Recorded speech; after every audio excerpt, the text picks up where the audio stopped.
चांडल में असम स्टील परियोजना की पर्यावरणीय स्वीकृति के लिए लोक सुनवाई का आयोजन किया गया और इस बैठक में कंपनी के प्रतिनिधियों और सरकारी अधिकारियों को स्थानीय ग्रामीणों के कड़े सवालों और विरोध का सामना भी करना पड़ा। आदर डी में 245 करोड़ की लागत से ये प्रोजेक्ट लगने वाला है। जन सुनवाई के दौरान ग्रामीणों ने प्रदूषण, रोजगार और बुनियादी सुविधाओं को लेकर तमाम सवाल भी उठाए हैं। देखिए खास रिपोर्ट। नीमडी थाना क्षेत्र के आदर डी में असम स्टील परियोजना की पर्यावरणीय स्वीकृति के लिए लोक सुनवाई का आयोजन किया गया। इस बैठक में एडीसी जयवर्धन कुमार, नीमडी अंचल अधिकारी और प्रदूषण नियंत्रण बोर्ड के पदाधिकारियों समेत कंपनी के तमाम अधिकारी भी शामिल हुए। जन सुनवाई का मुख्य उद्देश्य स्थानीय लोगों को परियोजना के बारे में जानकारी देना और उनके सुझाव और आपत्तियां प्राप्त करना था। अभी तक का जो भी कार्रवाई हुआ है उसको हम लोग दर्ज किए हैं और जो सक्षम प्राधिकार है उसको विषय वस्तु से अवगत कराएंगे। निर्णय सक्षम प्राधिकार के स्तर से लिया जाना अपेक्षित है। स्पेसिफिक शिकायत यदि आता है तो संबंधित विभाग के पदाधिकारी उन पे टीम गठित करके कार्रवाई करें। प्रदूषण की टीम हर माह कार्रवाई कर रही है। आज जो भी विषय वस्तु संज्ञान में आया है इस पे हम लोग कार्रवाई सुनिश्चित कर रहे हैं। हम लोग तटस्थ निष्पक्ष होके सभी पक्षों को सुने हैं और जो भी बात आया है वो रिकॉर्डेड है और उस तथ्य से हम लोग सक्षम प्राधिकार को अवगत करवाएं। नागरिकों का जो एक विरोध है इसी बात को लेकर के है कि आखिर आगे कैसे होगा। बिजली, सड़क, पानी, कई चीजें हमारे नागरिकों ने कहा कि भाई ऐसा नहीं है कि हम औद्योगिकरण के विरोध में हैं। हम भी राष्ट्र का विकास चाहते हैं, हम समाज का विकास चाहते हैं, लेकिन उसका एक तरीका होता है। तो ये बात मैं इसके लिए मैं इनको धन्यवाद देता हूँ। इसके लिए इन्होंने विरोध जताया। अपनी बातों को रखने का हक है किसी को, हर किसी को है। कंपनी के मुताबिक इस परियोजना के लिए 520 एकड़ जमीन की जरूरत होगी और इसमें 245 करोड़ का निवेश किया जाएगा।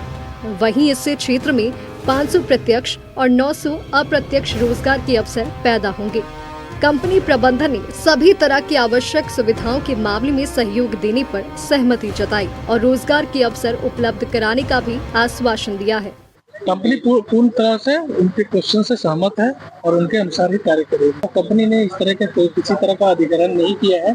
जो भी किया है किसी के परमिशन और लॉ एंड ऑर्डर के अनुसार ही किया गया है। अगर किसी तरह की त्रुटि है तो ग्राम सभा और यहाँ के जो भी पंचायत मेंबर है उनको बुलाकर कंपनी उनसे सहमति करके आगे बढ़ेगी। जो भी हमने कमिटमेंट किया है जैसे एम्बुलेंस की सेवा है या स्कूली शिक्षा को अपग्रेड कराने की है, उसको कंपनी पूर्ण रूप से करेगी। वहीं ग्रामीणों ने संभावित खतरों पर गहरी चिंता व्यक्त की है और प्रमुख रूप से बढ़ते प्रदूषण, जल स्रोतों पर पड़ने वाले प्रभाव और भूमि दाताओं को स्थायी नौकरी देने जैसे मूलभूत मुद्दे उठाए हैं। जन सुनवाई के दौरान कुछ ग्रामीणों ने विरोध प्रदर्शन भी किया और प्रशासनिक अधिकारियों को ज्ञापन सौंपकर अपनी आपत्तियों को औपचारिक रूप से दर्ज कराया। पब्लिक अपना सुविधा के लिए अपना शर्त रखा है। वो शर्त अगर ईमानदारी पूर्वक मानती है प्रबंधक कमेटी, होने से तो देखिए क्षेत्र का विकास के साथ साथ अपना विकास कर पाएगा। तब तो अच्छा है, तब तो चलनी चाहिए। और अगर देखिए ऐसे ऊंचे दुकान और फीके पकवान अगर होगा, जो किताब में लिखी हुई जो सेंटेंस है, किताब में लिखी हुई जो अहर्ता जो सुनाया गया प्रबंधक के द्वारा, अगर वो बोला रह जाएगा, धरा का धरा रह जाएगा, कुछ धरातल में नहीं उतरेगा, तब तो उसके विरोध में ही, तब तो संभव नहीं है। जो भी मामला संज्ञान में आया है उसको हम लोग जांच करेंगे, देख लेंगे कि कहाँ पर प्रॉब्लम है, क्यों ऐसा हो रहा है। और जनता को बहुत बहुत धन्यवाद देना चाहेंगे हम। इन्होंने जैसो इस मंच पर अपना प्रदूषण से संबंधित जो है शिकायत दर्ज की है, उसे हम लोग जांच कर लेंगे कि उनका ESP चलता है या पोल्यूशन कंट्रोल इक्विपमेंट चल रहा है, नहीं चल रहा है। इसलिए जनता को मैं बहुत धन्यवाद चाहता हूँ। जन सुनवाई का मतलब ये होता है कि पब्लिक के बीच में जा करके उनकी समस्या को सुनना। इसलिए जो भी यहाँ पर मुद्दे उठे हैं उसे हम लोग देख लेंगे, जांच कर लेंगे।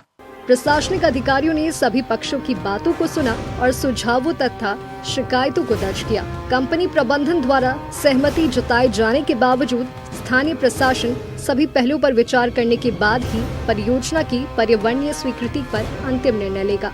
चंद्रशेखर, नक्षत्र न्यूज, सरायकेला।